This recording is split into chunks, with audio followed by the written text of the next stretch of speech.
আসসালামু আলাইকুম। সবাই কেমন আছেন? আশা করছি সবাই খুবই ভালো আছেন। আমরাও আলহামদুলিল্লাহ আপনাদের সবার দয়ায় অনেক অনেক ভালো আছি। আজকে আমি বাঁধাকপির পাকোড়া তৈরি করব। তো আমি এখানে আগে থেকেই বাঁধাকপিটাকে ভালো করে ধুয়ে নিয়েছি, এরপর বাঁধাকপিটাকে কুচি করে নিয়েছি।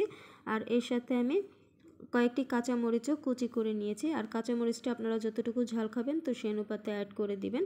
এখন এর মধ্যে আমি দুটি মিডিয়াম সাইজের পেঁয়াজ কুচি করে দিয়ে দিলাম, আর দিয়ে দিচ্ছি এখানে হাফ চামচের মতো আদা রসুন বাটা।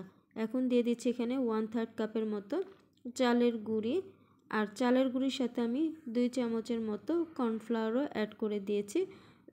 আর আপনারা চাইলে কর্নফ্লাওয়ারটা স্কিপ করতে পারেন। তো এরপর আমি এখানে লবণ দিয়ে দিয়েছি স্বাদ মতো, আর দিয়ে দিচ্ছি এখানে ম্যাগি মশলা।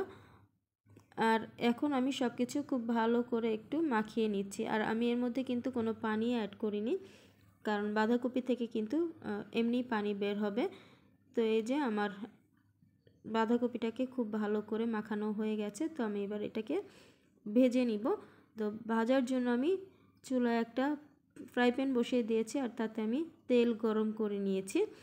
এখন আমি এর মধ্যে বাঁধাকপি দিয়ে পাকোড়াটা তৈরি করে নিব। তো বাঁধাকপির এই মিশ্রণটাকে কিন্তু আমি রেখে দিব না, সঙ্গে সঙ্গেই পাকোড়াটা তৈরি করে নিব, তা না হলে কিন্তু পানি ছেড়ে দিতে পারে। তো এখন আমি অল্প অল্প করে এই মিশ্রণটা নিয়ে আমি পাকোড়ার মতো করে শেপ করে দিয়ে দিচ্ছি। তো আপনারা আপনাদের পছন্দ মতো যে কোনো শেপ দিয়েই কিন্তু এই পাকোড়াটা তৈরি করতে পারেন। তো আমি একটু চ্যাপটা করে পাকোড়াটা তৈরি করলাম। তো এখন এক পাশ হলে আমি আরেক পাশ উল্টিয়ে দিচ্ছি।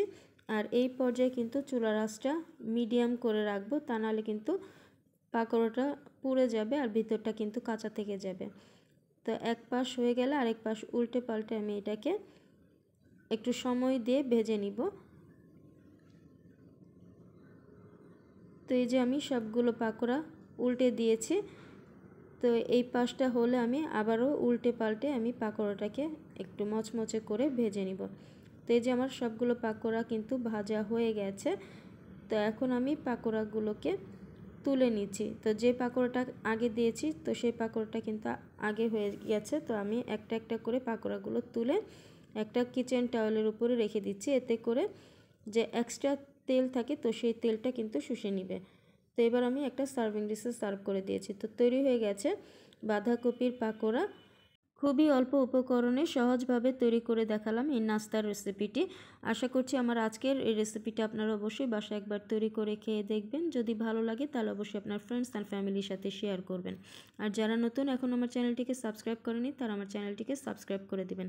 আর যারা আমার পেজ থেকে ভিডিওটি দেখতেছেন তারা আমার পেজটিকে ফলো দিয়ে আমার পেজের পাশেই থাকবেন। তো এখন একটি পাকোড়া আপনাদের ভেঙে দেখাচ্ছি। তো এই যে দেখুন, পাকোড়াটা কিন্তু একদমই পারফেক্ট হয়েছে, আর উপরটাও কিন্তু মচমচে হয়েছে।